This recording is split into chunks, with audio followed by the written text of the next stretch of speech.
Hello,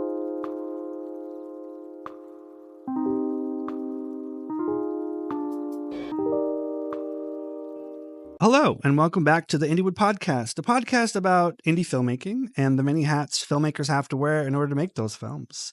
My name is Jaroslav Altunin. I'm a writer, director, editor, cinematographer. I've done a lot of things under the sun, and this podcast is about sharing stories and techniques and tips and ideas and experiences with listeners and with each other, with me and my guest, so that we can become better filmmakers. And we are starting a new series with a new guest. And with me, I have the incredibly talented Jamie Parslow. Hi. Thanks Jamie, for having me. yeah, of course. Yeah. Jamie is a writer, a director, cinematographer, and producer. And I don't use those titles lightly because I think you truly are a multi-hyphenate. I think you've done everything under the sun and quite extensively, might I add. So welcome to the Indiewood Podcast. Nice meeting you. I just met Jim Cummings, if you know who Jim Cummings is. Yes. That's a true multi-hyphenate. That man is just on another level. Like he does distribution and all, like self-distribution, stuff like that. So I'm always impressed by multi-hyphenates. I feel like we have to be more multi-hyphenate nowadays. I feel like in the past, you were like, oh, you're an indie filmmaker, you have to be multi-hyphenate. But you get in the studio system, you could just do one thing.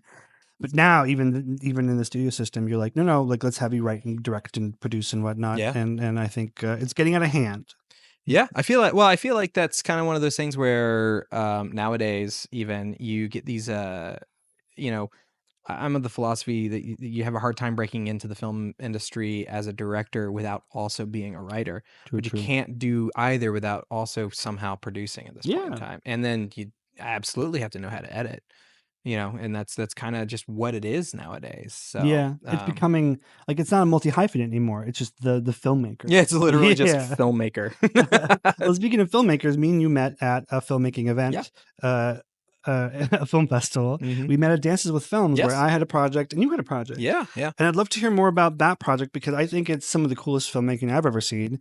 Because you, on a budget, you and a buddy of yours shot a film about a black hole appearing in someone's living room. Yeah. And then it went from this like funny slapstick kind of thing to this, I don't want to say esoteric. It wasn't esoteric. It was like eclectic. I've used esoteric before. Okay. Yeah. But it became this like experiential thing about existentialism. So I want to hear more about how that came together. Sure. Because you and your friend put it together. You shot it in like a couple weekends, right? Or something? 1 weekend. There you go. One weekend. And then it ended up in a film festival and a bunch of others, won a bunch of awards. So congratulations on that. Thank you. Yeah. And it had a lot of VFX. But anyways, before we get into the VFX, let's start with how it kind of came to be. Yeah, really interesting. It came from a sad place, obviously. I think that as all films mostly do. As it has to. I had a job for a little bit where I was the head of production, and I'd seen the writing on the wall and knew that the company was sort of not sticking around for a little bit, so I had asked to be let go, and they did that, which is kind of them. But they, my journey, as I think a lot of us feel, especially nowadays, trying to look for another job was near impossible. And so I found it was a weekend alone and I just had the bug and I sat down and I just started writing whatever came to mind. This like black hole in someone's kitchen was like a dream I kept having or whatever it was. And I was like, what is that? So I just sat down and wrote whatever I was feeling, I guess, at the time. And I just did it in a night and I let it sit. And I was like, well, I'm not gonna be able to make that for a minute. And then I did eventually get a job. And that job, afforded me the stability and the ability to sort of live my life. And I was like, well, you know what? I had a short film right before that called Patch that was making its rounds in the festival circuit at that time. I was like, and that was really, really, not really, really expensive, but like pretty expensive for you put a budget film. behind it. Yeah. So if you don't mind me asking, how much was it for Patch? Patch was $55,000. Oh, wow, okay. I believe. Yeah. It was a short film that we did. I think we were the first fully funded by Bitcoin short film. No way. I think there was a feature film that was fully funded by Bitcoin at one point, right around the same time. But we were as far as I know, we were completely funded by Bitcoin and was the first one that did that. Not my money, somebody else's, but I couldn't understand Bitcoin for the life of me if I tried, or any of the crypto world. I couldn't figure that out.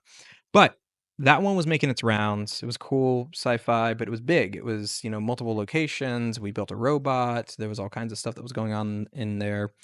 So I wanted to really, really bring this thing down. Bring it down to earth, so to speak. So, which is really funny when you watch the short and you go, wait, what? Yeah, it feels like you're talking about being a small film, but when you watch it, and people can watch it on your website at jamieparslow.com, or you can go to Dust. It's also on Dust. It's on Dust, yeah. Which is awesome too. Yeah. So congrats for that. Thank you. But you watch it, you're like, oh, this isn't a small film. Like there's a black hole effect, like someone falls into a black hole. And if you've seen Interstellar, it's like very similar, Yeah. There's a bit of like a similarity in how you guys bring that black hole to life. Yeah. It was one of those things that once again, it was just a vision I had in my head for a long time that I couldn't get out. And so like there were folks that, they're the sci-fi folks, the hard sci-fi folks that are like, that's not what black holes look like. Yes, it's not what it would look like. The event horizon wouldn't be that. It would just be like a sort of a nebulous, like sort of sucking in effect, if you will. It would the lensing effect. There would be a major lensing effect with no light around the corona, which is fine. It's not really the point of what it is that we were doing, but it was just something I had in my head, and then we actually wanted to shoot it physically, properly, like on set, like practically. So we actually, before we got the visual effect that you eventually saw there, we had actually gone and searched for some Vanta Black. Of course, Vanta Black is there's a copyright on it or something that the guy wouldn't let anyone use it. And you're talking about the paint that's so black that like light can escape. Correct. Yeah. So we went with what was called Black 3.0, which was, and so we took Is that the open source version of it? Yeah. Okay. Yeah. So we spray painted that, and it was like a styrofoam ball that we did, and then we warped 2 see-through records to make the corona. Oh, interesting. And we glued them together and stuck it on the black hole itself. And then we took you'll never see it, but we took a Leica and we just shot a light from behind and hitting the black hole in the thing. And so eventually that's what we were planning to work with. And the VFX actually was donated by my friend Roger Nall, who's worked on like Starship Troopers and a bunch of other movies from the 90s and 2000s, and he's still working to this day. And he was just like, I just did this for you. And I was like, oh, okay, let me just can I just use that, please? So that was that's where that came from. So he built the asset for it, and did he do the compositing for it too, or you do that yourself? A little bit. It's sort of like a mix between the actually 3 of us. It was myself. It was Roger who helped me with a lot of he basically was like, here's one shot and here's how I did it. Go do it yourself, kind of a thing. That's cool. Yeah. Okay. So that was a cool way to do that. And then Aaron Moorhead, who's in the movie, and he's also like a VFX pro. He came in and he cleaned up some of that as well. So we sort of tag teamed it a little bit. So the team was you, Aaron, who was the actor in it, but also VFX guru? I would, by a mile. And then you said Roger helped you with some of the assets. And then who else was on the team? Evan Sisimopoulos was the cinematographer. Who was, Aaron, Evan, and myself, and including some other friends who showed up. We've all been making films since we were in high school back in Florida, like Tarpon Springs, Wesley Chapel area. For anybody who's from Florida and knows those places. And so we just kind of all sort of moseyed on out here eventually, and Aaron's obviously taken off and done some big stuff, and we're just making our own stuff as we move along. So yeah, I feel like that's the best way to make movies nowadays. If you wanna add in some like production value, you get all your buddies together and you kind of build that community and you help each other out. And then from that came Black Hole. It's kind of a thing that we do all the time, which, I mean, much less so now than we used to. But you go out and you're with your friends and you want to make a thing. So you say, hey friends, let's get together. It was a nice way to like corral everyone one last time. So the budget on that was far, far, far, far, far smaller. It was like $3,500, I think, at the end of it. And that's, I think, a little bit including some festival fees and things like that. Evan wanted to redo the house that he was living in, which is where we shot. So he was just like, I'll throw in money just to like paint the house and like That's and set nice. deck it. Yeah, so that's Okay. kind of what he did. Yeah. And then so we had Reed Nice Wonder as well, who's our producer on there, and he threw some money in that, and he sort of helped us with a lot of the logistics and getting it across the finish line, that kind of a thing. So Reed's a talented filmmaker in and of himself as well. So Very he's just very cool. quiet. So. Yeah. I remember when we talked about the film initially and you were talking about doing the black hole because you wanted to like print it on a paper almost, or you wanted to print the actual background of the kitchen Yeah. and kind of burst through it a little bit. So one of the ideas that I was trying to do, and I really pursued this, and it just didn't materialize. I didn't want to use green screen. I think one of the big things that was I just truly didn't want to use green screen. I wanted to make things as practical as humanly possible. So I went after this. It ended up, the cost was a little too high. I probably would have justified it at some point in time, but the idea was that we wanted to print a sort of spongy background. Mhm. We had actually like shot the 8K like background with the light and everything in there to print up on this thing, make some stand-ins and then just sort of comp out wherever the pipage might have been. And we would have taken like the back, like a hook or something on the back of that, like that stretchy material, and just warped it physically back behind us. And that was kind of in unison with the physical prop of the black hole that you had. Yeah. Yeah. So we were hoping to go that route. It didn't, obviously it didn't go that way. So we decided, okay, well, let's just do the green screen. We'll do the plate comp, and then we'll just warp it from there. It's, it's sort of the sacrifices you have to make on those types of projects, but it would have been really cool to have actually done like a physical, practical version of that to like really warp people's minds about like, well, how did you do that? So speaking of practicality, there's a moment in the end of the film where the main character goes into the black hole, and there's this moment where they're floating in blackness and just emptiness, or in a space where no light exists. And I thought that was a really cool scene because it felt like you were in a big studio. You kind of how did you do that? Really, kind of what you see is what you got. The big vastness is, that's obviously like we just shrunk him down. Yeah. That blackness is just blackness. We had a I think it was a China ball above him, which gave that sort of top downy look to the whole thing. And then we sort of, we skirted all the way around the China ball, and then we just let everything fall off. So that fall off is truly the black that's behind him. And then we just took that same sort of black, and you just sort of clone it. Yeah, expand it outside. Yeah, exactly. The image. Yeah, so there's no green screen, there's no nothing there. You got a little bit of the sort of particling that happens in front of it. And that's just, that you add that in post, kind of a thing. But I like that because it's a simple 2-3 layers tops.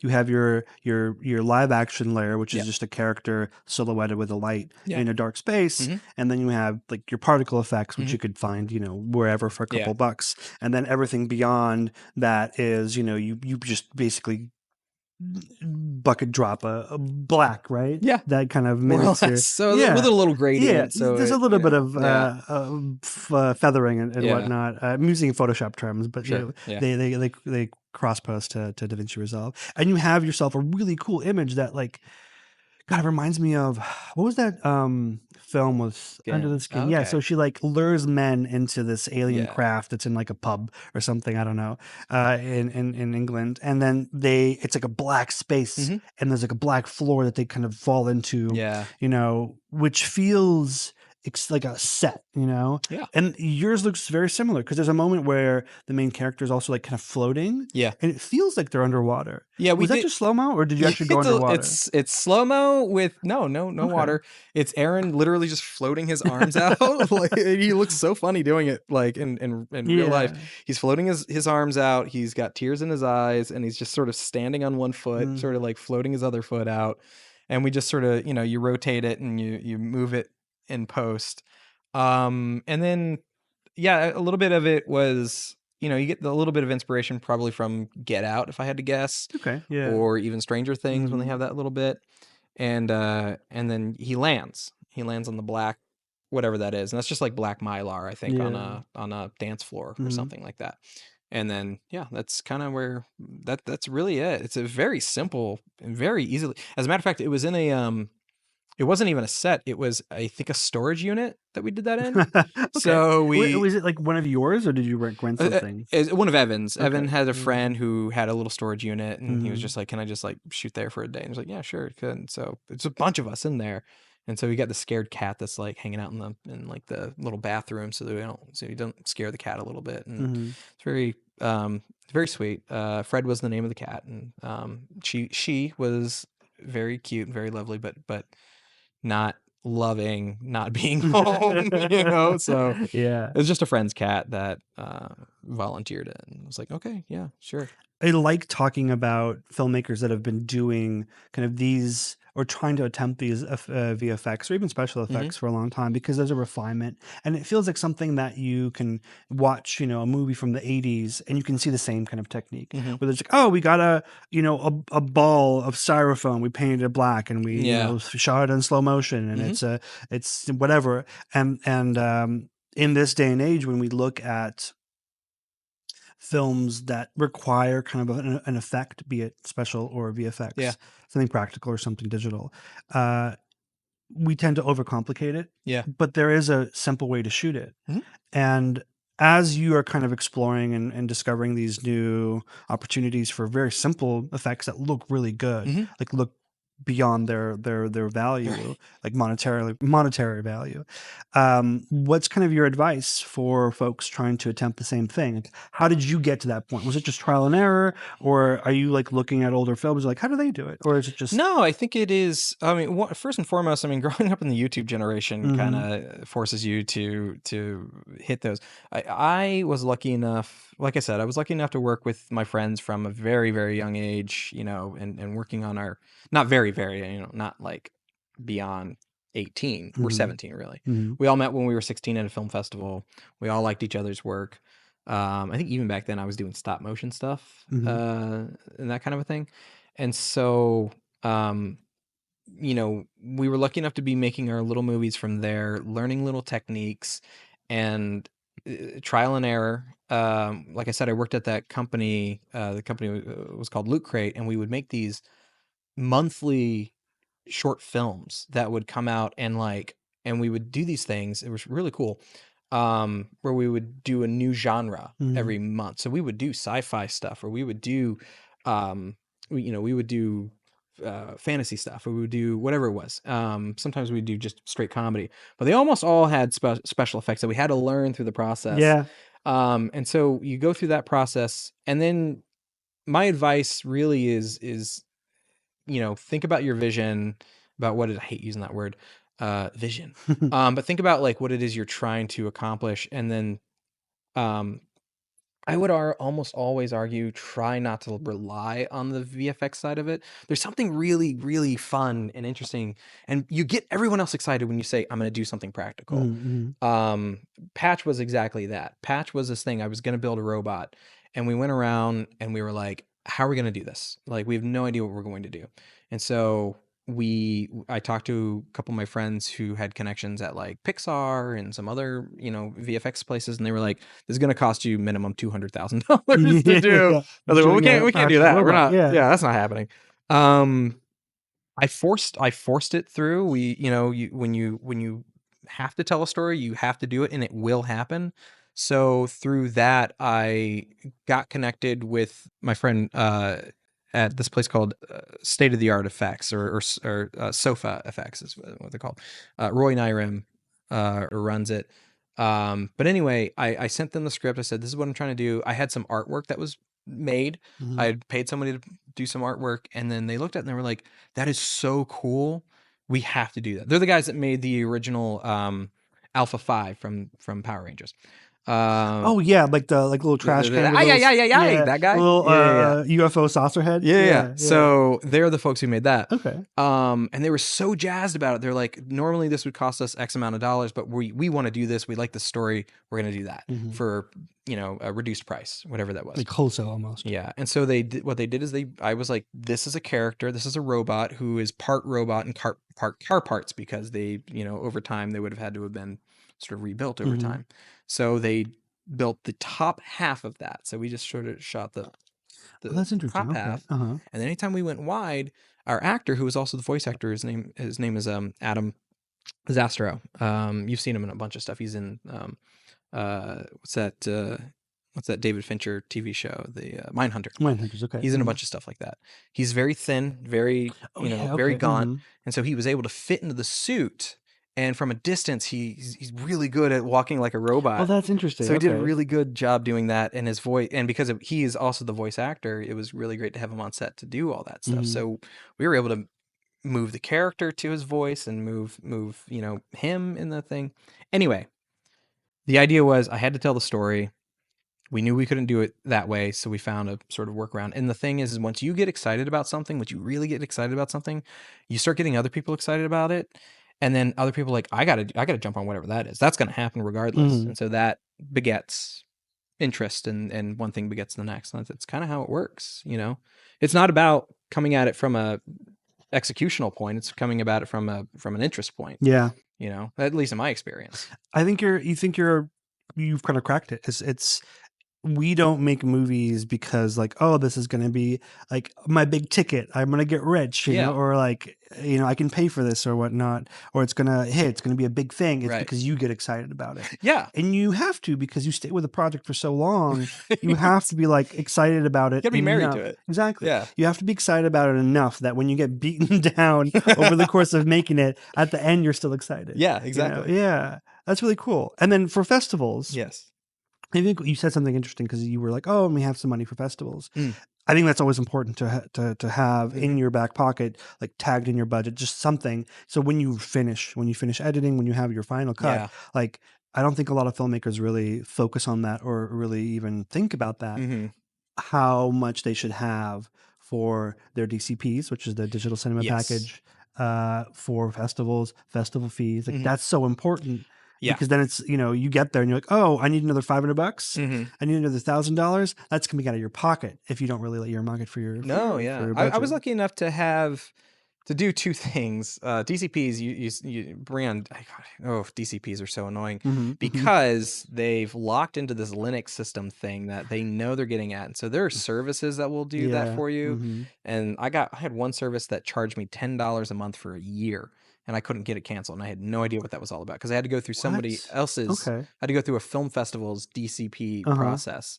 That was with Patch. I learned, or I made that mistake. But with Black Hole, I was like, no, we're just going to make our own DCP. So we did that. How did you do that? Because usually, like, people they'll gatekeep it a little bit. They'll be like, oh, you can do it. There are open source solutions, but it's difficult, and there's going to be mistakes, or there's so like, they're like, just hire somebody to do it. And thankfully for Dances with Films, they connected us with a company that did a good job. But what did you do for Black Hole? Well, I had two things. I had a friend who had a Linux computer, so he offered to do that for me, and simultaneously I learned how to do it. You can do it through a Mac system. I forget what it is. I think I had to download some sort of software.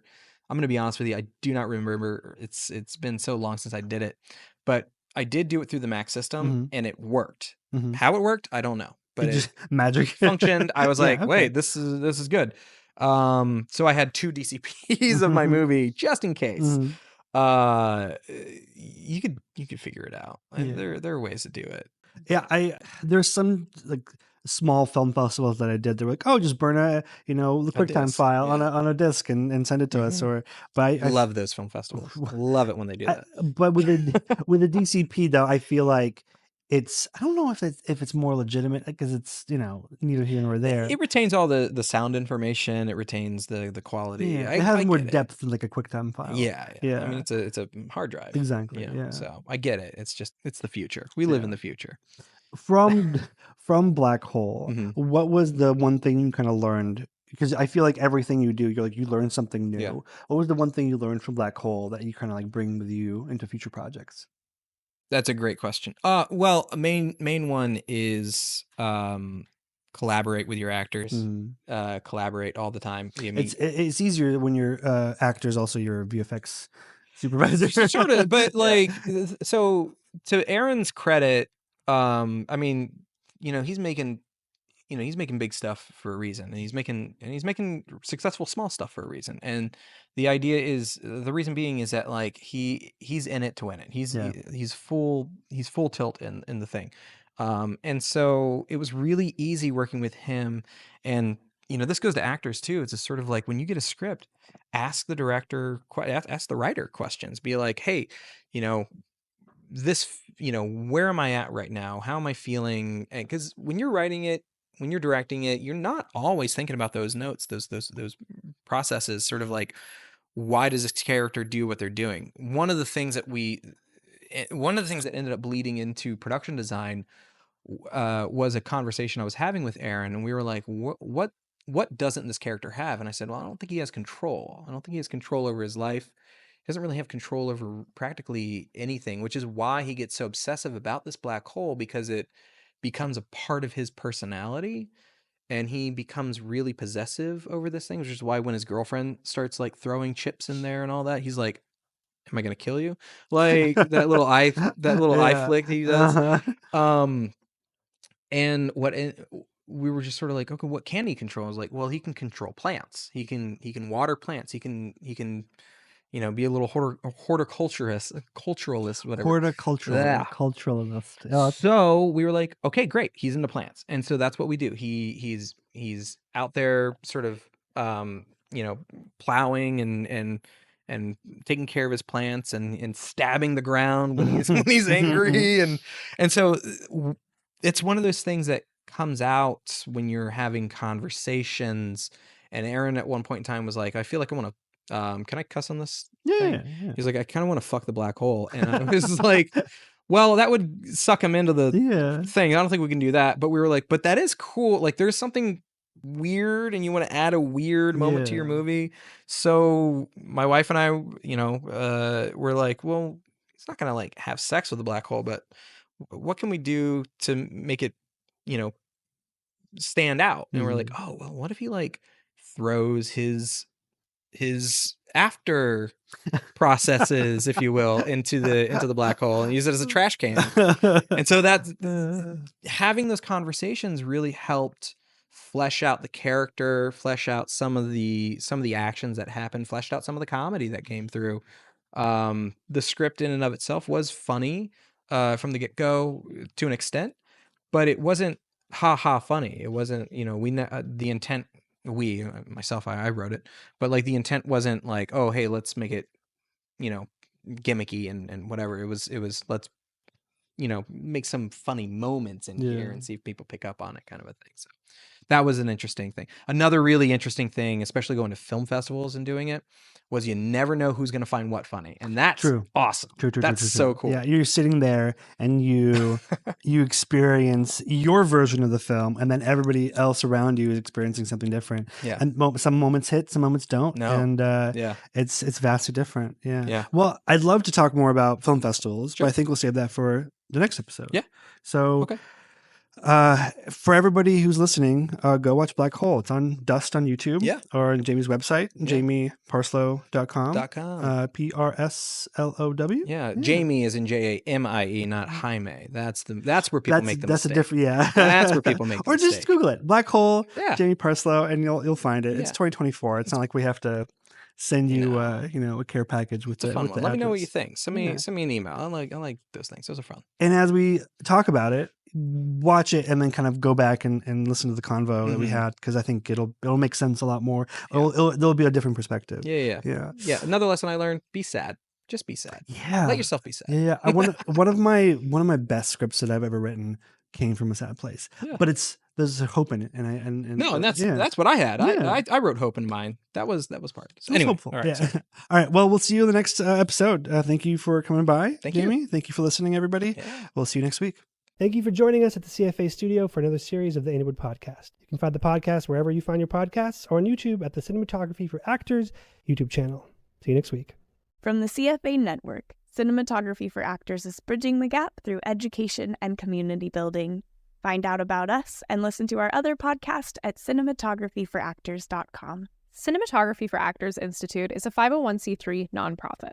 For more information on fiscal sponsorship, donations, because we're tax exempt now, so it's a tax write-off, and upcoming education, you can email us at contact@cinematographyforactors.com. Thanks.